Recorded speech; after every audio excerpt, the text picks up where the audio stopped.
안녕하세요. 여기가 승부처 축구토토 승무패 46회차 진행해 보도록 하겠습니다. 46회차에는 파리올림픽 경기가 포함되어 있고요. K리그2 경기도 포함되어 있습니다. 그럼 바로 1번 경기부터 진행해 보도록 하겠습니다. 먼저 첫 번째 경기입니다. 첫 번째 경기는 부산 아이파크 대 경남FC입니다. 먼저 부산부터 살펴보도록 하겠습니다. 지난 경기 전남을 상대로 3대2 승리를 거둔 부산입니다. 감독 교체 이후 첫 경기였지만 5월 초 이후로 패배가 없었던 전남을 상대로 승리를 거둔 것은 긍정적인 포인트라고 생각합니다.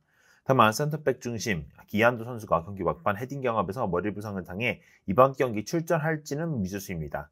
우선 헤딩 경합 상황에서 머리를 다치고 나서 이후에도 경기를 뛰긴 뛰었습니다.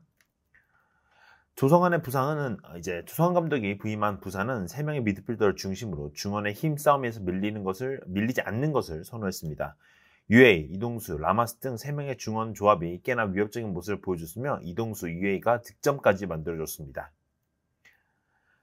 경남 살펴보겠습니다. 지난 경기 부천을 상대로 2대2 무승부를 거둔 경남입니다. 최전방에 박동진이 영입되면서 두 경기 2골을 기록하면서 좋은 모습을 보여주고 있습니다.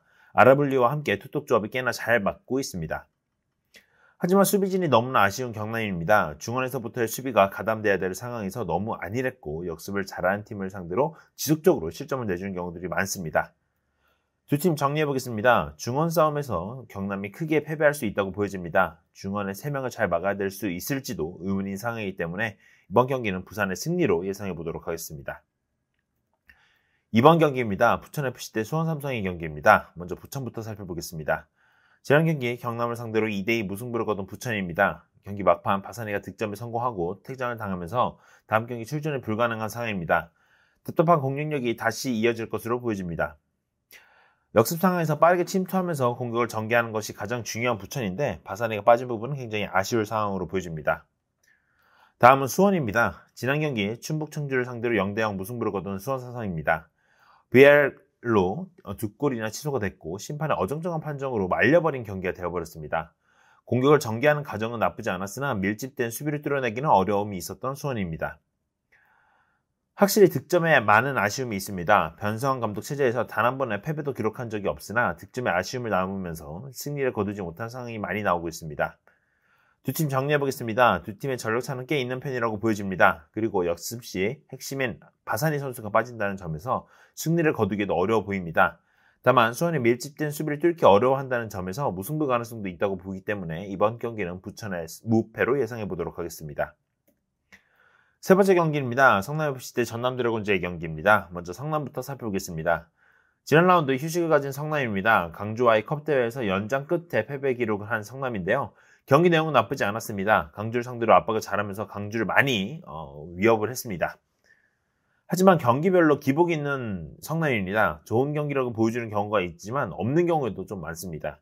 또한 이번 경기에 센터백 김주원과 그리고 에이스 후이즈가 빠진 상황에서 경기를 펼쳐야 되기 때문에 이 부분은 굉장히 큰 요소로 작용할 것 같습니다. 전남 살펴보겠습니다. 지난 경기 부산을 상대로 2대3 패배를 기록한 전남입니다. 전반전 초반에 주도를 잡고 플레이했지만 부산의 압박이 좋아지고 중원 싸움에 밀리면서 많은 찬스를 내주기 시작했습니다. 다만 후반 윙어들의 활약이 살아나면서 2골까지 기록을 했습니다. 다음 경기 발디비아의 부재가 꽤나 클 것으로 보입니다. 부산전 헤딩 경험에서 부산을 당하면서 이번 경기 출전이 어려워 보입니다. 전남은 공격이 강한 팀이고 발디비아가 중심으로 공격을 풀어내는데 부재 시에 어려움이 있을 수 있습니다. 하남 선수가 있기 때문에 충분히 커버할 수 있다고 보여줄 수도 있겠지만 이 부분은 꽤나 커 보입니다. 성남의 기복 있는 경기력과 주전급 자원 2명이 빠지는 것도 꽤나 큰 문제로 느껴집니다. 전남에 발디비아 선수가 빠진다고 하더라도 성남도 에이스 2명이 에이스 후이스가 빠지고 그리고 센터백 김주원 선수가 빠진다는 점에서 이번 경기는 성남의 패배로 예상해 보도록 하겠습니다. 네 번째 경기입니다. 김포FC 대 서울의 이랜드의 경기입니다. 먼저 김포부터 살펴보겠습니다. 지난 경기 안양을 상대로 0대1 패배를 기록한 김포입니다. 80분 내내 내려서면서 상대의 공격을 잘 막아냈지만 한 번의 찬스를 막지 못하면서 경기를 패배하고 말았습니다. 내려서서 수비를 하는 데 중심을 가지고 있는 팀인데요.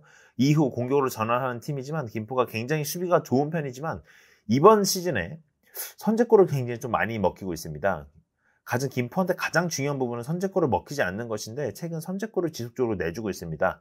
이로 인해 5경기째 승리를 거두지 못하고 있는 김포입니다. 다음은 서울 이랜드입니다. 지난 경기 천안을 상대로 3대4 패배를 기록한 서울 이랜드인데요. 윤보상 골키퍼의 아쉬운 선택이 많았던 경기입니다. 4골씩이나 먹힐 경기는 아니었다고 보여지고요. 중원에서의 안일한 압박도 패배의 원인으로 보여집니다. 박민석, 카스키, 브루노 실바 등 공격진의 플레이는 나쁘지 않다고 보여집니다. 다만 골키퍼부터 수비진까지 아쉬운 부분을 보이고 있고 김도균 감독은 이전부터 수비 전술에 아쉬움이 많았던 감독이라는 평가를 받아오고 있었습니다. 불안 점도 보이고 있습니다. 두 팀 정리해보겠습니다. 김포의 단단한 수비를 상대로 충분히 이랜드가 뚫어낼 수 있다고 보여집니다. 다만 이랜드의 수비에도 아쉬움이 있다는 점에서 이번 경기는 승패가 갈릴 경기로 보여집니다. 김포의 승패로 예상해보도록 하겠습니다. 다섯 번째 경기입니다. 충북 청주 그리고 충남 아산의 경기입니다. 지난 경기 수원 삼성을 상대로 0대0 무승부를 거둔 청주입니다. 확실히 내려서서 답답한 수비를 만드는 것은 리그에서 가장 좋은 경기입니다.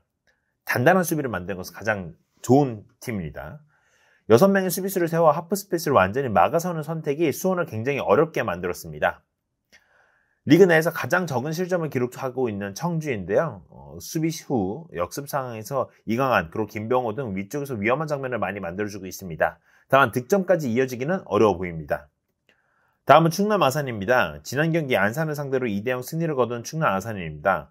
후반전에 교체 투입된 주인류가 빠르게 골키퍼를 압박하면서 득점에 성공했고 막판 PK 득점까지 성공하면서 2대0 승리를 거뒀습니다. 팀의 전력이 좋은 편은 아니나 김현석 감독이 팀을 굉장히 잘 만들어냈습니다.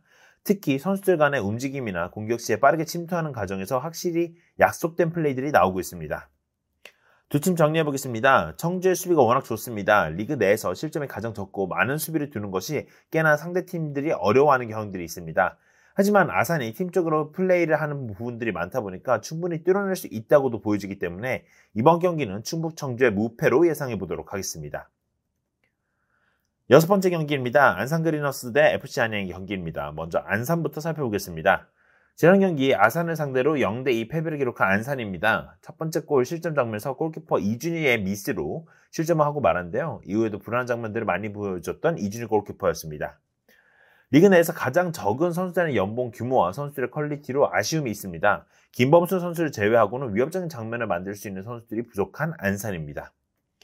다음은 안양입니다. 지난 경기 김포를 상대로 1대0 승리를 거둔 안양입니다. 김포가 완전히 내려서서 철저한 수비를 보여주면서 어려운 장면들을 자주 연출했습니다. 다만 80분 이후 김은혜 득점을 터뜨리면서 1위 팀의 면모를 보여주고 있습니다. 선수들의 합도 잘 맞고 유병헌 감독의 팀 조합도 굉장하게 잘 맞췄습니다. 특히 전방에서 압박을 가해주는 선수도 매우 적극적으로 압박해주면서 공을 탈취 후 빠르게 침투하는 모습들이 인상적입니다. 두 팀 정리해보겠습니다. 두 팀의 퀄리티 차이가 많이 나는 경기로 보여집니다. 안양이 충분히 승리를 거둘 수 있다고 보여져 안산의 패배로 예상해보도록 하겠습니다. 다음 경기 살펴보겠습니다.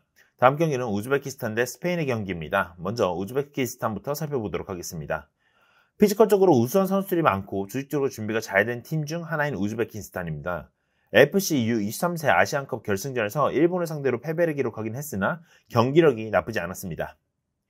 특히 카파제 감독에 대한 평가가 매우 좋습니다. 현대적인 축구 트렌드에 맞춰진 팀 전술을 구사하는 감독이며 측면 윙백들의 자원들도 활용하는 것이 굉장히 나쁘지 않습니다. 다음은 스페인입니다. 선수들의 라인업은 매우 좋습니다. 바르셀로나에서 뛰고 있는 준주적급 선수들도 많고요. 가르시아, 쿠바르시, 페르민 등 라리가에서 뛰고 있는 선수들이 대부분입니다. 최근 스페인은 빠르게 전환하는 플레이를 선호하게 됐습니다. 바에나와 같이 빠르면서 드리블이 능한 선수도 있다는 점에서 역습에 특화된 팀 중 하나입니다. 두 팀 정리해보겠습니다. 전력상 이 경기는 스페인이 매우 유리한 경기로 보여집니다.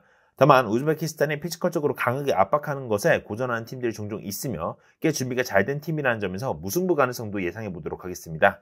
이번 경기는 우즈베키스탄의 무패로 예상해보도록 하겠습니다.